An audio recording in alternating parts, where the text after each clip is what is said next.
Yeah, let me hear it. Pedigree, 1, 2, 3, brought to you live by the champ. Our last ride straight to hell, a tombstone, a choke slam. Here to give it to you raw. This is Wrestling with Savage. SmackDown, hold the title. This is Wrestling with Savage. What? Wrestling with Savage begins now.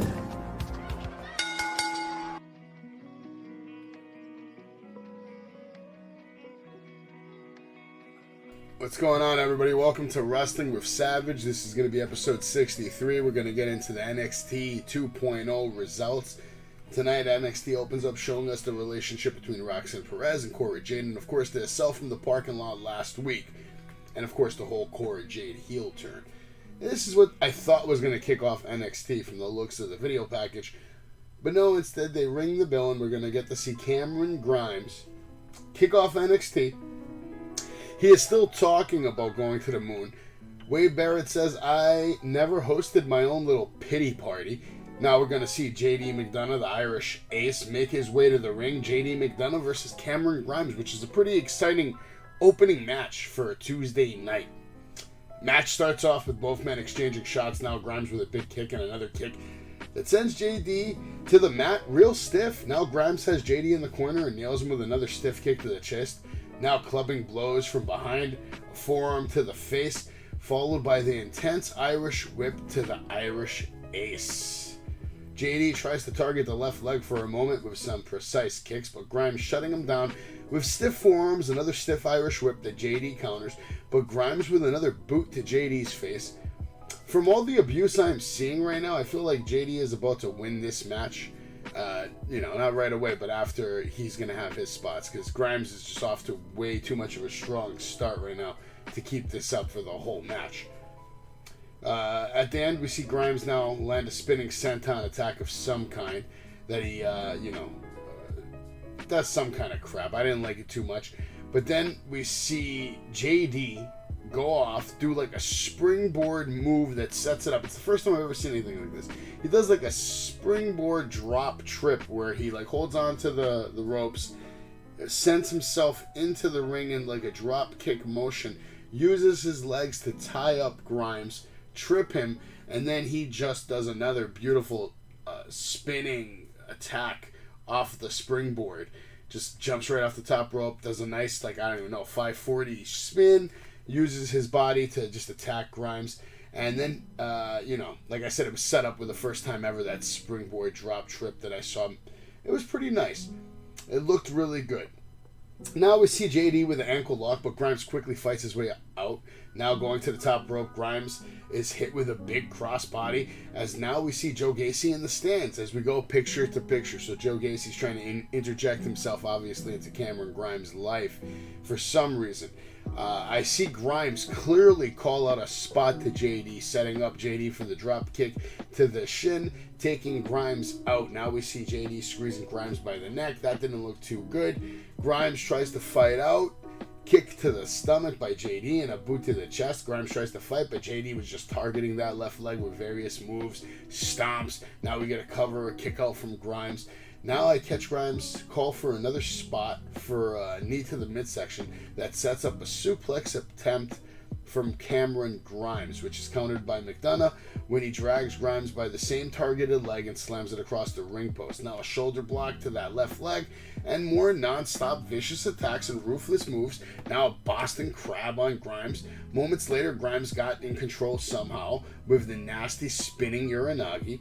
Both men were in the middle of the ring. Grimes lands a tough forearm, but JD goes for that left leg. Now we see an enziguri from Grimes, followed by a vicious 15-hit combo from Grimes. Nasty super kick. Now Grimes goes to the top ropes, but JD won't let go of his leg. Now JD with a headbutt, Grimes with a knee to the face, and both men are done as Joe Gacy just continues to look on. JD now has Grimes tied up in the ropes with his left leg, and JD was just kicking the shit out of him. Now back in the ring, we see like a nasty Irish ace backplex is what I'm calling it for now. Nobody else had a fucking name for it.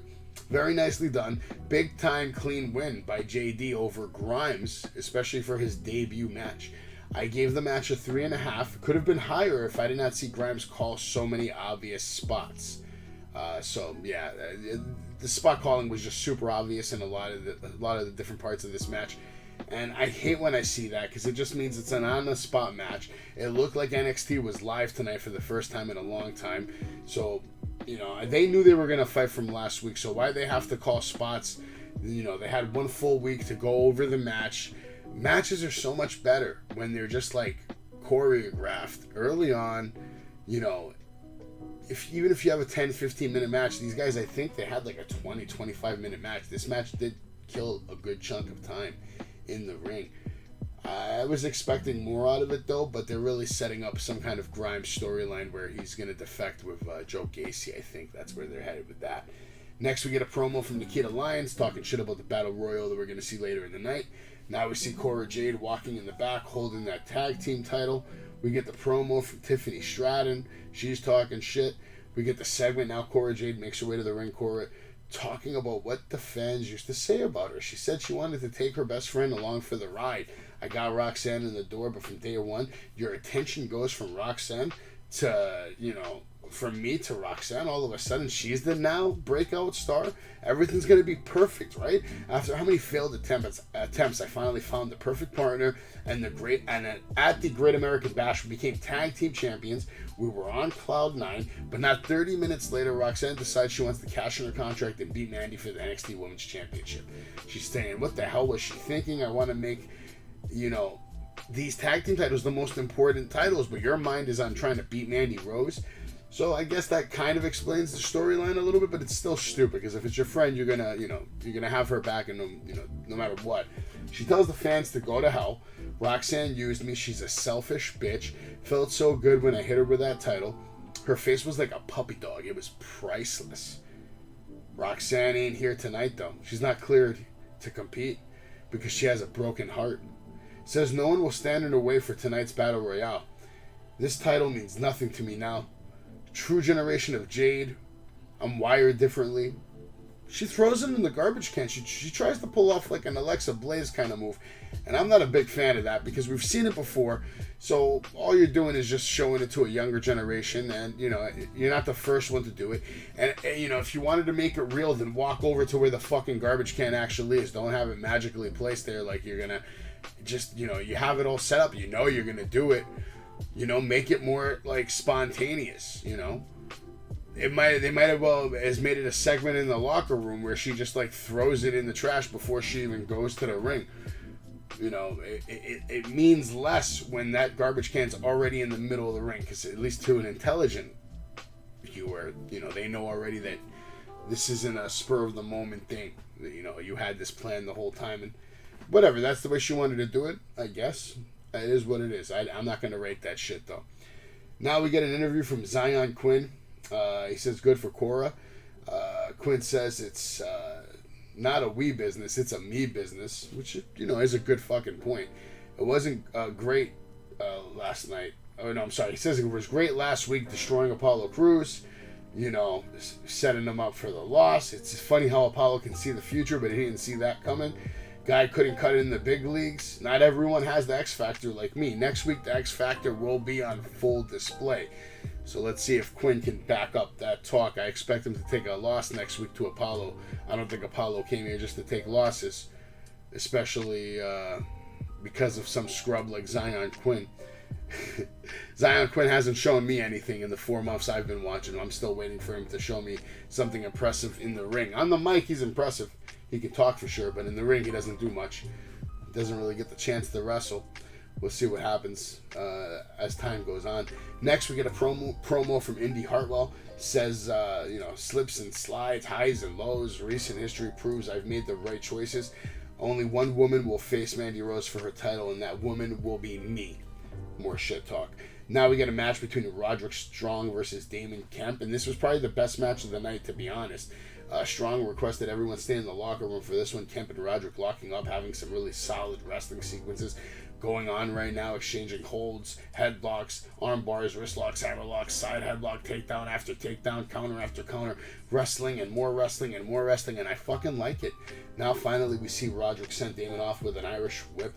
But Kemp looks strong, coming back with a shoulder block, then the scoop slam, then the elbow drop. We get the cover and the kick out. Now a nasty gut wrench suplex from Kemp to Roderick. Now Strong showing his high ring IQ, taking control with a cheap shot from the outside. Now in the ring, we get a beautiful backbreaker by Strong, big chops by Strong. Now Kemp shoves Strong, but quickly Roderick quickly takes control with some very nice shots to the midsection. Follows it up with a nice suplex. We get a cover kick out. Strong right back to the mat, putting in the work on Damon Kemp.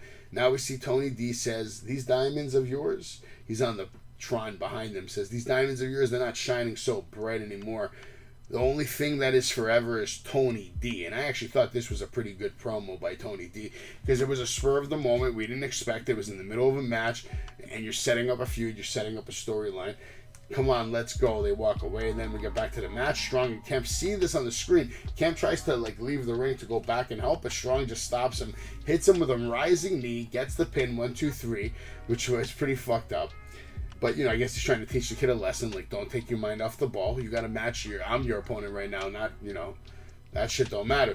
But then, of course, Roderick playing the fool, which we'll get into in a little bit. I give the match a 3-star. The match actually had potential, but the ending was pretty shitty. It was a good match, and then for it to end like that was pretty upsetting, but obviously that's how they're going to do stories like that.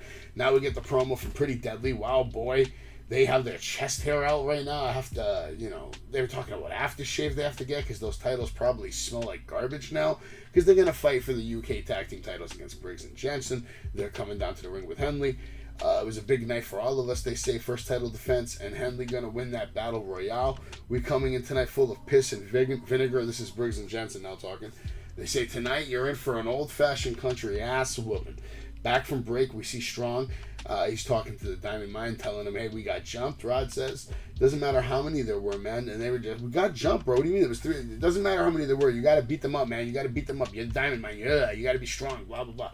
What took you so long, Damon? We're a family. I'm the one everyone listen to me.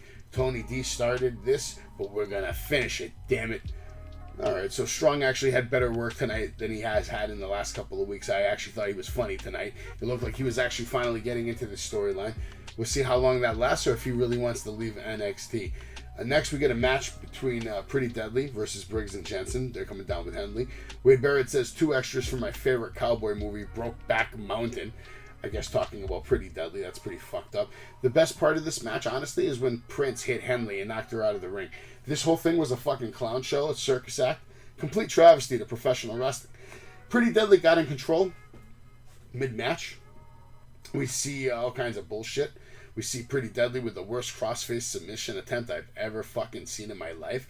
And I can't take anyone in the ring seriously. From Pretty Deadly to Briggs and Jensen, I just can't take it serious. Finally, I think I see some real exchanges between Jensen and Prince.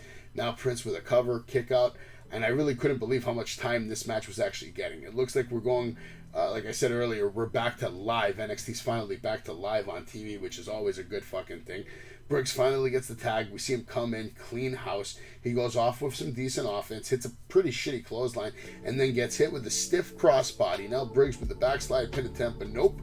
Pretty Deadly still in the fight. Pretty Deadly brings the titles in. They try to cheat. They bring it into the ring to try to use it to get a win, but Henley takes it away. Briggs hits their shitty finish, which is a chop block combo with a clothesline, and the Hillbillies are still your UK Tag Team Champions. Whoop-de-fucking-do. I gave this shit show a 1 fucking star.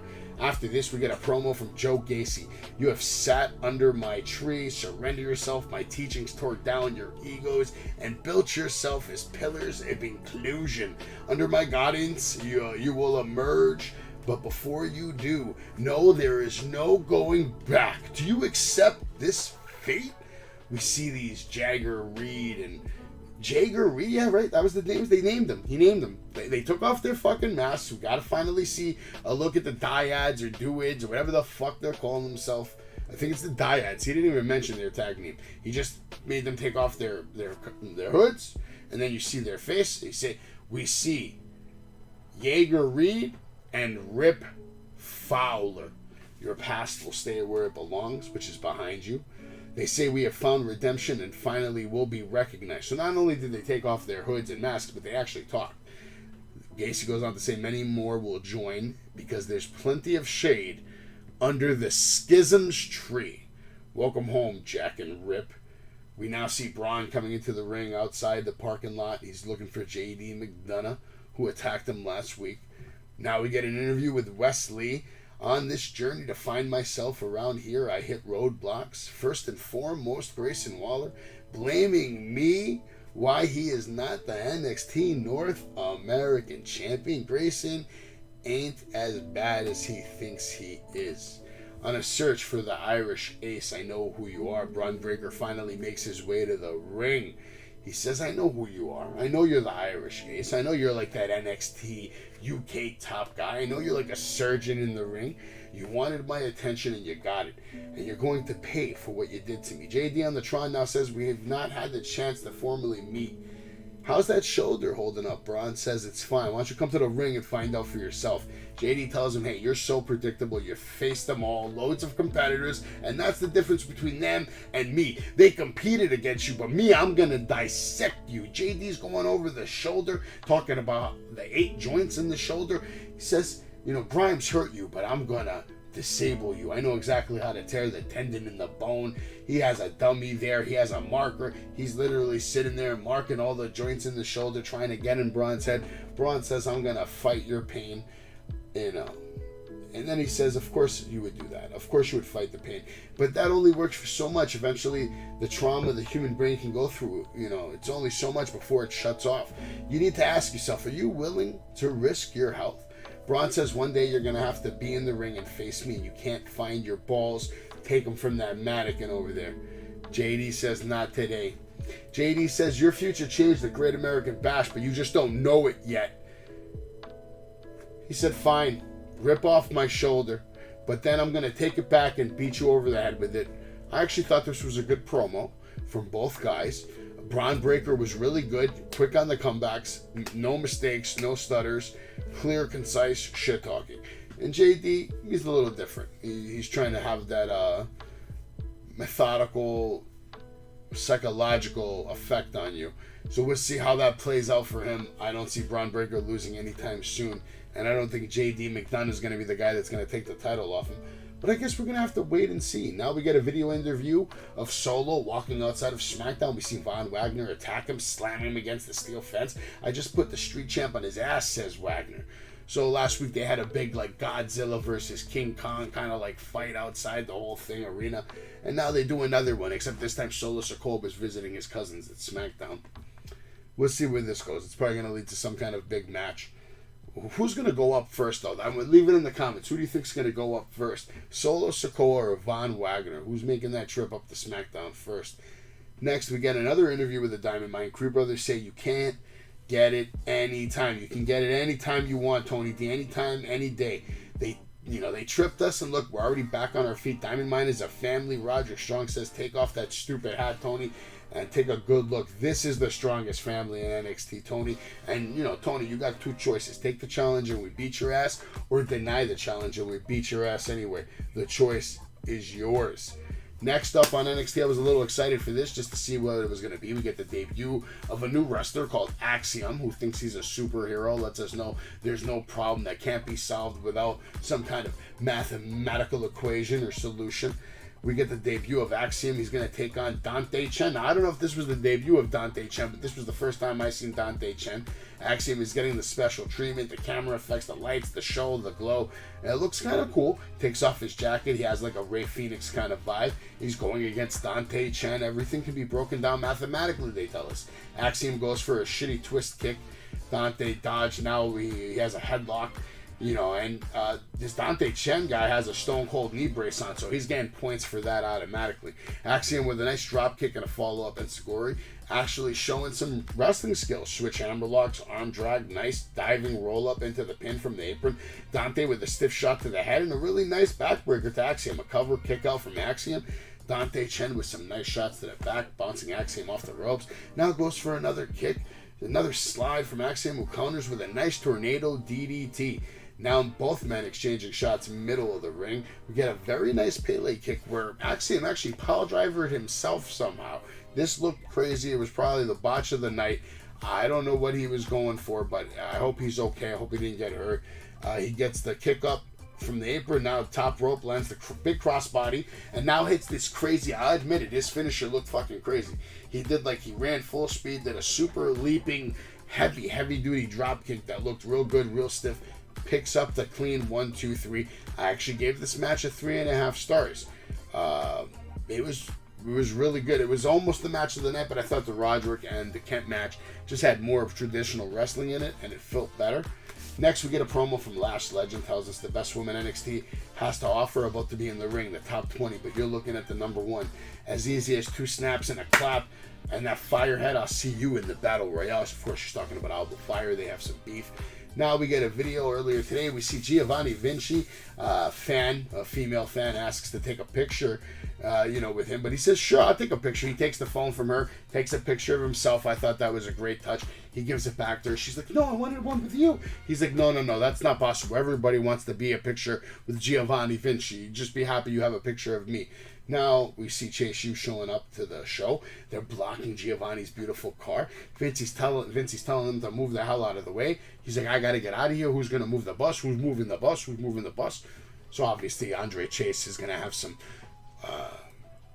big problems next week on NXT when Giovanni Vinci gets in his face for disrespecting his luxury European car, obviously. Now we're going to get a segment between Carmelo Hayes and Trick Williams in the barber shop, and they're talking about how they're still trying to recover from the celebration last week. I was confusing all those ladies up. It was just a real busy week with the ladies. And they start talking how you got to really focus and lock in. Solo Sokola's coming for you. He says he's got next. Carmelo's like, I'm tired of hearing about this guy. Then he says Von Wagner is living in the Mellowverse. He says, let's talk about someone new like Giovanni Vinci, Apollo Crews, Apollo Crews trying to make his homecoming with your title. Hayes says, Wesley's talking about you on TV right now. He's obsessed with you. And then, of course, Trick says 2 things for certain. Waller gonna lie and Lee gonna cry. Might as well watch Titanic instead of that match. And then, of course, that's all it is. That's all it's gonna be. Just a little promo. The Champ ain't gonna be in action tonight. He's too busy in the barber shop and, going out with random hoes that he finds. Lee versus Waller is going to be next week. They let us know. Quinn versus Apollo Crews live on NXT next week. They mentioned the word live, so I guess we are back in a live rotation for NXT tapings. Now we get the Toxic Attraction interview. We're moments away from the Battle Royale. They asked Mandy, who do you think's going to win? She says, if I have to take a guess, I'm going to say Tatum Paxley. She walks away. She says, we're going to leave. And then you're going to watch us leave, okay? Mackenzie calls them rude. And then they say the winner is just the next loser, so we don't really understand what the problem is. Then Ivy Now comes down, we get a promo. Then Kiana James comes down, who says strategies and brains beat muscle. Now we see Alba Fire, who says she's going to burn Mandy's toxic empire to the ground. The look on Mandy Rose's face during this was fucking priceless. I mean, please, somebody get her a fucking Oscar. She gets a 5-star in any promo she's in lately. Her expressions are money. She's ready for the big time. Next, we see Cameron Grimes. He's fucking really mad from the loss, from everything that's been happening lately. He lost his North American Championship. He lost his title shot to Braun Breaker. He's all fucked up right now. JD McDonough just beat him. It's been a bad run for Cameron Grimes as of late, so we see him leaving the building.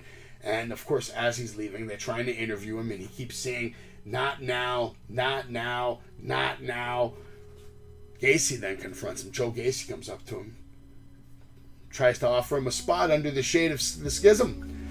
Grimes basically tells him the same thing. Not now. Leaves. Joe Gacy has a big smile on his face, so we're going to see a storyline there. Plus, he interfered in the match. Well, he didn't interfere, but he made his presence felt in the match earlier in the night. So that's going to be interesting to see where the whole Cameron Grimes and Joe Gacy dynamic goes, or if it's even going to go anywhere. Tony D comes on the mic, well, comes on the screen at least, and says the Diamond Man needs a dojo because they can't fight on the streets. Tony accepts the challenge, and then he says, y'all be screaming next week. Diamond Mine is finito, finished. Tony D making a stand, so I guess we're going to get that 4-on-4 match next week live on NXT between Tony D and the boys versus the Diamond Mine. So that should actually be an interesting match.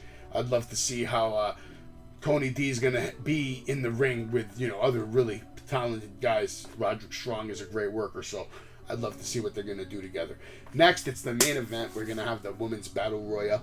I don't remember all the girls in the ring because there's a lot of chicks that I can't even remember their names because some of these poor girls don't get any TV time. But I definitely saw Alba Fire. She came in the ring first. Then we went to commercial. Back from commercial, there was already a bunch of chicks in the ring. You had Elektra Lopez and their chance. Katana, Cora Jade gets her entrance. Zoe Stark is back. Cora does not look impressed. We see Handley, Lash Legend, Ivy Nile, Nikita Lyons, Wendy Chu, Indy Hartwell, Tiffany Stratton.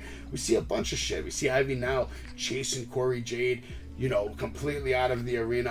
Ivy Nile, we come back later. Cora Jade, of course, is going to come back at the end of the night because when the match started, all 19 women were eyeing Cora Jade like they were about to hurt her and throw her ass out the ring. So she was intelligent and got the fuck out of there. Cora Jade jumps out of the ring. 19 women were all gunning for Cora, like I said. Lash and Alba Fire eliminated each other. Zoe Stark was looking good in this match. From what I saw, she was doing a lot of moves, beating the shit out of people. They gave her a big push. Now, I don't really know who Zoe Starks is. This is my actual first time ever seeing her because I started watching NXT again about 5 months ago. I had to take a big break when my boy Bobby Roode was defeated by Drew McIntyre. I took a big break from NXT, and I've just stayed mainstream for a long time between WWE. I mean, I've watched a couple of highlights, obviously, throughout the years, and I've kept up with most of the talent, but she's one that I haven't heard about, so I don't even know where she's from, but she was pretty impressive tonight. So I'm going to have to look up Zoe Starks and see all of her in-ring work. I don't want to lie to anybody and, sit there and tell you I know who she is. I have no fucking idea who she is until tonight. Assuming she had a run maybe a year or two ago from the way they're saying she's back. And apparently because of what happened. Now Kiana James eliminates Henley. Stratton eliminates Wendy Chu with a pink cup from the apron. Now just a few women left. You got Stratton eliminating Hartwell. Stratton was looking really good in this too. She almost fucking won the whole thing. The last people are left. Stratton, Leon, Nikita Lyons, Zoe Stark, and Kiana James. Nikita was kicking everyone's ass, catching huge kicks on everyone, eliminating Kiana James after a big roundhouse kick. And now we see Tiffany dump Nikita Lyons out. Now it's down to Stratton and Stark, who put on a hell of a show to end the fucking night. They almost eliminated each other about 4 or 5 times. Stratton almost eliminated twice, like I said. She almost eliminated another girl like 3 times. They were both on the apron back and forth. We see a pretty bad drop kick from Tiffany Stratton to end the night, which I'm glad she didn't win because it would have been not a good taste in her mouth after a drop kick like that. She tries to make up for it with her multiple back flips into the elbow drop, but it's countered. Like I said, it just completely countered. Now we see Stratton get knocked out by Zoe Starks. And Zoe Starks now has a date with Mandy Rose for the NXT Women's Championship. Cora Jade then makes her way back because she hasn't been eliminated yet, but she quickly gets dumped out by Zoe Stark, which is probably why Jay isn't here. Jay isn't here because he's probably sitting in his room holding his ankles and he's crying that Cora Jade got done dirty like this, and she will not be competing for the NXT Women's Championship. At least not right now. Maybe in a couple of weeks. Don't worry, Jay. She'll have her moment right now. She just put a title in the trash can, so she doesn't really deserve another title shot anytime soon. But that's pretty much it for NXT. Next week, we're going to see more NXT. Tomorrow night, we're going to see AEW Dynamite. We got some terrible matches to look forward to. We have to watch the JAS and the Shark Tank. I mean, that's just going to be a fucking shit show. What do we got over here? Let's switch it to AEW. See if we can give you guys a little sample. AEW Rampage results. Wow. See, this is what happens when nobody's on the show, guys. This is what happens when nobody's on the show. You know what I mean? It's crazy. It's crazy. Sorry, guys. I let you guys down tonight. This show's much better when you have someone with you to just go back and forth. It's way better than just listening to me for 29 minutes. Unless, of course, you guys like just hearing the whole show in 29 minutes, because that's what Savage can do. Savage can break down a 2-hour show in less than half an hour. Easy. Pretty fucking easy. I've been doing a lot of videos on TikTok lately. I'm trying to get more original with some of my content, just trying to get my opinions out there. Today, someone was telling me that I'm like I sounded like Jim Cornette talking about Wardlow. That's funny. I definitely am not Jim Cornette. I like Jim Cornette, and I do listen to his podcast sometimes, maybe like once or twice a month, at most. Because he gets a little repetitive too, and it takes him about a good hour and a half before he even gets into fucking wrestling. He'll talk about his fucking sticks that measure water. What is it called? The divining rod. I can't even believe I'm saying divining rod on my fucking podcast right now. But Jim Cornette does have a good mind for wrestling. I will agree with that. Somebody made a comment in one of my TikTok videos, and I agree with that. Jim Cornette does have a great mind for wrestling, but so do I. And when I go live after the show. I'm giving you my opinions live. So when I say that I said something before Cornette, possibility of it being true is like about 100%. Because Jim Cornette, A, doesn't go live after the fucking shows. B, he doesn't get on the camera. So we don't know what's edited, what's not edited. It's hard to really tell. I know they go into post-production when they finish a show. I don't think they ever go live. I think they do the show. His boy from Arcanian edits it to their liking, to their specification. Not here, not on Wrestling with Savage. There ain't no editing. There ain't nobody helping me. There ain't nobody working to make sure everything's clean and perfect. This is a live show that I do 4 days a week, with or without guests. But I've been talking about it. Definitely got to get some new blood up in here, man. As you can see, we have the panels ready. So if you're out there and you think you can be part of Wrestling with Savage, if you think you can get in the hot seat with me, go over the matches, talk about everything, you be in that little window right there next to my finger, right here, this one. You'll be in that little window right there, or one right down there. We have 3 windows. I can add another 3. We could have 12 people on this fucking show. Big shout out to my cousin Crittext for the theme song he always does for my show. Big shout out to Big Vito. Big Vito challenged me tonight on TikTok. He wants me to do the Big Vito dance. I guess I could try, right? Should I try this? I don't know. I guess I could try it. Do you guys want to see the Big Vito dance? I don't know. What should I do? I don't know. It's crazy. Nah, let's not do it. That'd probably be a fucking waste. Maybe I'll do it later on TikTok, because I think he wanted me to duet him. So I can't do it here and then duet him with it. Duet means you got to do it live on the TikTok with the phone. So yeah, I'll try. I'll try to do that challenge for you, Big Vito. We're going to see if we can get him on one of these episodes down the road, or maybe I can get on one of his podcasts, because I'd like to just talk wrestling with Big Vito. I would love to have a conversation with Big Vito without having to pay Big Vito. Just a wrestling fan to a wrestler who has some free time, maybe. I'm not looking to pay you, Big Vito. I love you. I think you're a great worker. You know, if you want to expand your brand on TikTok, I don't think I can get you 1 million followers, but I'm pretty sure I can get you a couple of 100 people to come follow you, because you're a real OG, a real good worker.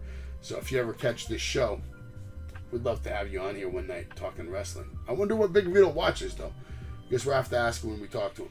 Anyway, make sure you guys are following me on YouTube, Twitch, Facebook, TikTok, Instagram, Spotify. We might play some PUBG right after this. This has been NXT 2.0 for July 19th, 2022. Shout out to a very special person who's going to have a birthday real fucking soon, in less than 1 hour. My baby boy. So happy birthday, son. I love you, and God bless. 1 million more years to come.